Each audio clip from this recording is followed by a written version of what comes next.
Marc Pigeon, bonjour. Bonjour. Merci beaucoup d'avoir accepté l'invitation de BITV aujourd'hui. Un plaisir. Est-ce utile de vous présenter? Ancien président de la FPI, président du jury national des Pyramides d'Or, dont le palmarès a été dévoilé le 15 décembre, et actuel président de Build Europe. Bref, vous êtes un véritable spécialiste de l'immobilier résidentiel à l'échelle européenne, d'où ma première question. Aujourd'hui, la construction de logements est-elle au ralenti uniquement en France ou partout en Europe? Non, les phénomènes sont les mêmes partout en Europe. On constate, en gros, désolé de vous donner quelques chiffres, mais ça parle. Il n'y a aucun souci. Sur 10 années, sur les 10 dernières années, une baisse de 3% des permis de construire. On constate une augmentation des coûts de 15%. Et on constate aussi une augmentation des prix de vente de 19%.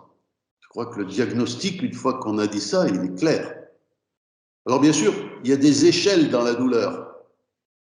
Il y a des pays qui s'en sortent mieux que d'autres. Et on constate aussi que le mouvement de baisse de permis de construire s'est amplifié dans les 2 dernières années.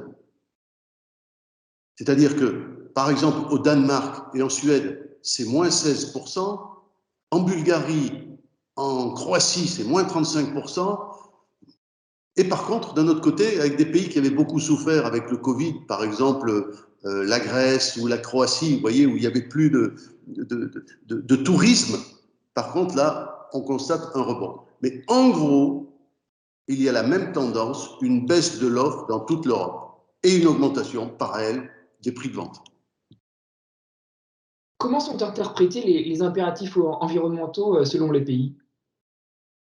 Alors, si vous voulez, je crois que tout le monde a conscience qu'on est obligé de prendre en compte l'avenir de la planète. Il y a une prise en compte de tous les opérateurs et de tous les politiques. Après, là aussi, ceux qui ont une économie plus évoluée vont être prêts à faire plus d'efforts que ceux qui ont une économie qui est plus en retrait et qui, eux, pensent d'abord au bien-être de leurs citoyens, au bien-être, j'allais dire, du quotidien immédiat de leurs citoyens par rapport à celui de l'avenir. Mais en gros, globalement, tout le monde a conscience que c'est la direction. Si on compare par rapport à la France est plutôt en avance. J'allais dire que, comme d'habitude, elle souhaite être le premier de la classe. Par exemple, très précisément, vous savez que nous avons une réglementation thermique, une nouvelle réglementation thermique pour 2020. C'est hier, seulement hier, qu'est sortie la directive concernant les économies d'énergie. C'est-à-dire qu'on est très en avance. Et avec un état d'esprit un petit peu différent, puisque l'état d'esprit de la directive est de dire vous allez dans la direction des économies d'énergie et du carbone, mais attention aux coûts. Nous, on ne s'est pas posé la question. On a fait le RT 2020, quoi qu'il en coûte. À vos yeux, la relation promoteur-investisseur est-elle différente selon les pays? Elle est très différente. Je parle bien sûr du logement. Je parle du logement. Si vous voulez, au niveau européen, on considère qu'il y a 2 marchés. Le terme est impropre, marché, surtout quand on parle de logement social. On est d'accord. Le social, ce n'est pas un marché. Mais pour autant, comme c'est le vocabulaire qui est utilisé au niveau européen, je vais le prendre pour moi-même. Donc, on considère qu'il y a 2 marchés pour satisfaire aux besoins de logement, un marché ouvert ou un marché fermé. Qu'est-ce que c'est qu'un marché ouvert? Un marché ouvert, ce sont des financements publics ou privés qui peuvent satisfaire l'ensemble des logements de nos concitoyens, sociaux, intermédiaires, libres. C'est-à-dire que, par exemple, en Italie, en Allemagne, en Espagne, feu avant en Angleterre, quasiment tous les pays, sauf la France, la Belgique et un peu la Pologne, la culture francophone, j'allais dire, sont dans des marchés ouverts, financement privé et public vont ensemble solutionner le problème du logement. En France, on est dans un marché dit fermé.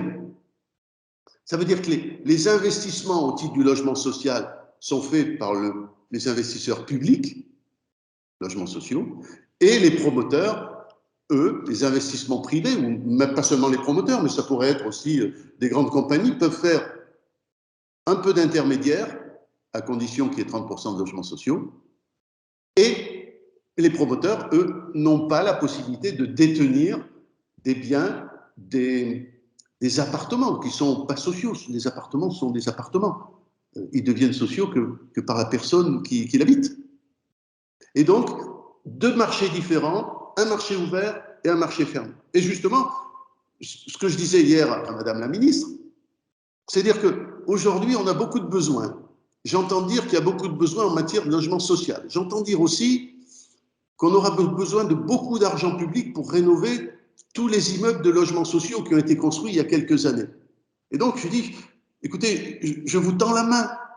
Les investisseurs privés sont prêts à vous accompagner. J'ai même cité, peut-être un peu de manière provocatrice, la phrase d'Deng Xiaoping en France. C'est incroyable. J'ai dit que le chat soit blanc ou noir, peu importe, l'important c'est qu'il attrape la souris.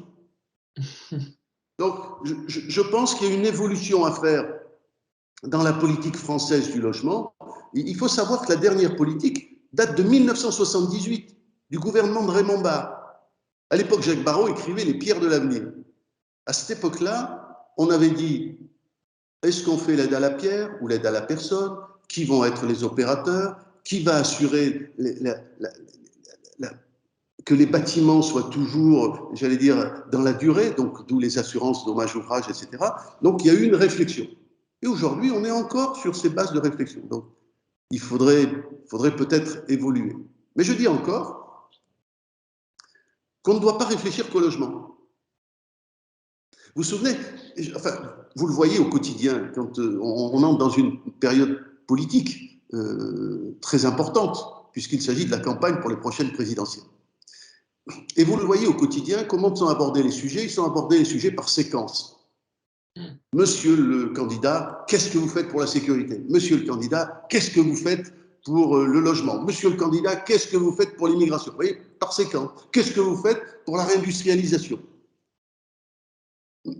Et du coup, on a la réponse, par exemple, de Nicolas Sarkozy, qui dit moi, pour le logement, je veux une France de propriétaires, et je propose la déduction des intérêts d'emprunt sur les revenus généraux. Fermez le banc, le problème logement est terminé. 2 ans après, on a abandonné cette mesure qui était une catastrophe. Bien. On voit bien que le logement et l'emploi sont liés. S'il n'y a pas d'emploi dans une ville, t'as beau remettre la peinture, t'as beau refaire de la rénovation, il faut qu'il y ait de la vie. Les réindustrialisations, où est-ce qu'on va les mettre? Donc, moi, j'espère qu'il va y avoir une vision qui prenne en compte la formation, qui prenne en compte l'emploi, qui prenne en compte la réindustrialisation, les équipements, l'ensemble. J'attends de la prochaine campagne une vision. Voilà, peut-être pour rêver, pour rêver, pour rêver.